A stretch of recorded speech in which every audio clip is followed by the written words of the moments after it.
est-ce que ces eaux pourront-ils revivre? Ézéchiel dit à Dieu, Seigneur, toi-même tu vois que ces ossements-là ne peuvent plus revivre. Le Seigneur a dit à Ézéchiel, tu ne vois pas Dieu bien. J'ai encore. Il prend Ézéchiel, il emmène de près. Il dit encore à Ézéchiel, fils de l'homme, est-ce que ces eaux pourront-ils revivre? Ézéchiel dit à Dieu, Seigneur, je vois que tout est sec. Que tout est sec. Il n'y a plus d'espoir. Il n'y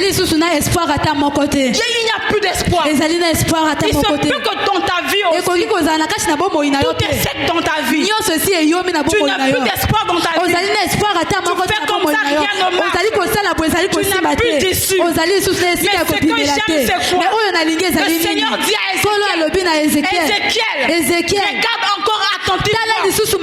Quand Ézéchiel regarde avec un œil prophétique, Ézéchiel a dit à Dieu, oui, ces ossements-là peuvent bien revivre. Ce que j'ai aimé, c'est quoi? Le Seigneur fait comprendre à Ézéchiel, il a dit, depuis la création, moi l'Éternel, j'ai déjà communiqué la création en toi. Il suffit juste que tu puisses prophétiser.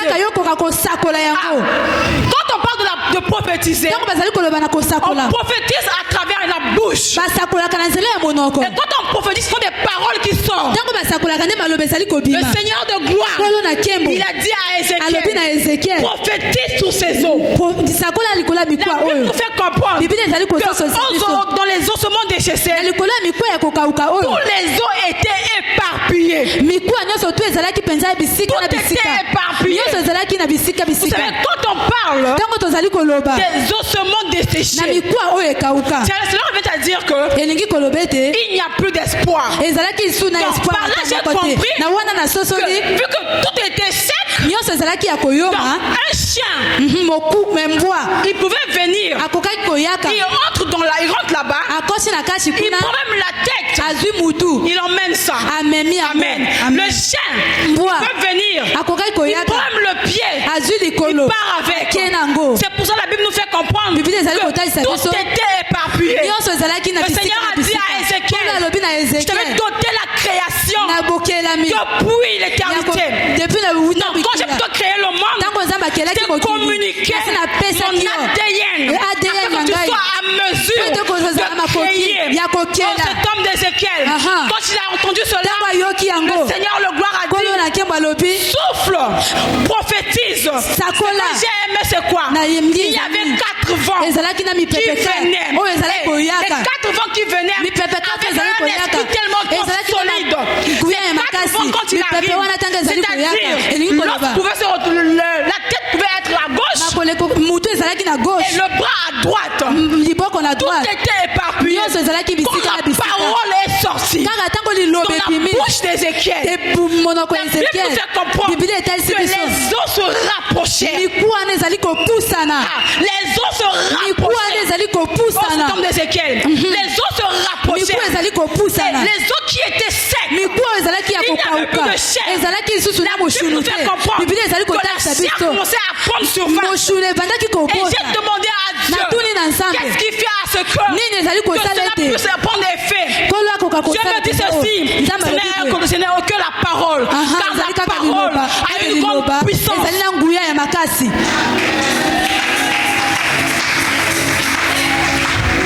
Voilà pourquoi ce soir je déclare sur ta vie. S'il y a des choses en toi qui étaient éparpillées, s'il y a en toi des choses que le diable avait prises, peu importe l'endroit, là où on avait mis ton situation, c'était éparpillé, je ne sais où, à travers la parole qui sortira en ce lieu. Cette parole-là va ramener, cette parole-là va rapprocher ton mariage, il va rapprocher tes finances, il va rapprocher ton travail, il va rapprocher ton élévation.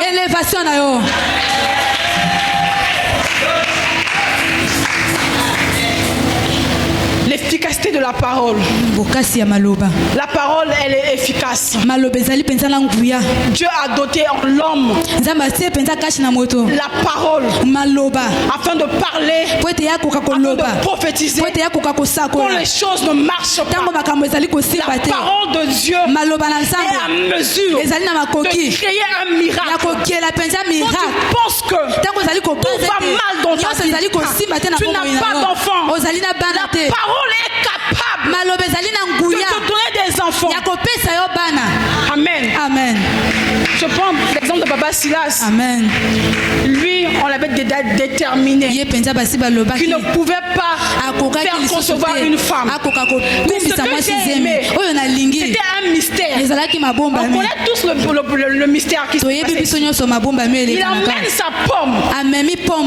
Quand je parle de ces choses, la pomme seule ne pouvait pas engrossir la femme. Mais qu'est-ce qui a fait à ce que la pomme, en mangeant la pomme, que la grossesse soit palpable? Le Seigneur de gloire me fait comprendre ce qui a fait à ce que cette pomme soit figée, soit sémence. C'est la parole que l'homme de Dieu avait dit sur cette pomme. Amen. Dieu a doté en l'homme et à la femme la puissance de la parole. Même si tu titubes, même si rien ne marche, même si tu penses que tu es dans le désarroi, rien ne va dans ta vie, lève-toi, prends courage et parle. Et quand tu vas parler, parce que Dieu a mis une puissance en toi. J'aimerais chuter pour dire un jour, le Seigneur se présente devant un homme qui était paralytique. La Bible nous fait comprendre que cet homme, ce paralytique-là, il était malade depuis 38 ans. Donc, s'il était malade depuis 38 ans, peut-être qu'il est venu là-bas, il a déjà peut-être même 50 ans, on ne sait pas. Parce qu'on n'a pas déterminé son âge. Mais ce que j'ai aimé, c'est quoi? Quand la parole, elle-même, elle arrive en face de ce paralytique. Il vient vers ce paralytique. Il dit à ce paralytique, veux-tu être guéri? Cet homme-là, de 38 ans, il dit à Dieu, je n'ai personne pour être guéri, pour me jeter. J'aimerais d'abord ouvrir une petite parenthèse.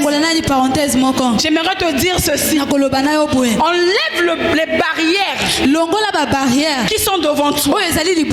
Parce que toutefois, quand tu as une barrière devant toi, même si tu parles, ça ne va pas marcher. Il suffit juste que tu enlèves les barrières. Regarde un peu. Si aujourd'hui, tu te poses une question, je te demande, ma soeur, veux-tu être guérie? Tu vas dire, maman, avec l'âge que j'ai là, je ne peux plus me marier. Là, tu mets une barrière. Si je pose une question, veux-tu avoir des enfants? Tu te diras, je suis déjà en état de la ménopause. Rien ne peut marcher en moi. C'était l'état de cet homme de 38 ans. Il avait mis une barrière en lui à tel point qu'il ne pouvait même pas croire à ce que le Seigneur de gloire lui disait. Mais ce que j'ai aimé, c'est quoi? Le Seigneur de gloire lui dit, lève-toi, prends ton lit et marche. C'est sûr et certain. Il doutait encore en lui. C'est sûr et certain. Il se disait en lui-même, j'ai des lois dans ma famille. On m'a déjà stagné ici. Si même personne ne peut venir me voir. Pourquoi? Parce que tu n'es personne pour me jeter dans l'eau. Et c'est sûr et certain que ce monsieur de 38 ans, il avait dans sa mentalité, il disait en lui que c'est aussi un jour de sabbat. C'est impossible que le miracle se produise. Parce Parce que dans le mystère, dans la technique de ce jeune homme, de ce monsieur plutôt, il fallait que l'ange puisse descendre et faire agiter l'eau. Lui, il voyait que quand l'ange agite l'eau, c'est que le miracle va toujours se produire. Mais Dieu, pour confondre les savants, pour confondre les gens, il a dit, tu dois maintenant aller au jour du sabbat pour confondre l'intelligence des hommes, pour briser certaines lois de notre famille. Ce que j'aime, c'est quoi? Quand le Seigneur a eu à dire à cet homme, lève-toi, prends ton lit et marche.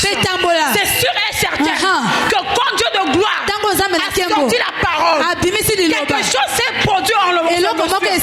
Le monsieur a commencé à bouger. Il s'est dit, c'est sûr que c'est réellement vrai que cet homme ne ment pas. Le monsieur s'est dit en lui-même, pour que je sois rassuré que je suis guéri au jour du sabbat, je dois me mettre debout. Il se met debout comme la parole a été dite. Donc il se met debout. Il se dit, mais oui, cet homme est la parole. Cet homme est le miracle. Cet homme est la guérison. Cet homme est le véritable médecin. Quand il dit une chose, la chose arrive. Quand il ordonne quelque chose, elle s'exécute. Je vais dire ceci à une personne, que toutes les prophéties qu'on avait eu à dire sur toi, ma soeur, mon frère, ne perds pas espoir. Elle va finir par s'accomplir. Quand le Seigneur de gloire parle, il ordonne et la chose arrive. Et cette chose-là, même quand ça arrivait, ça s'accomplit. Que le Seigneur vous bénisse. Levons, nous allons prier.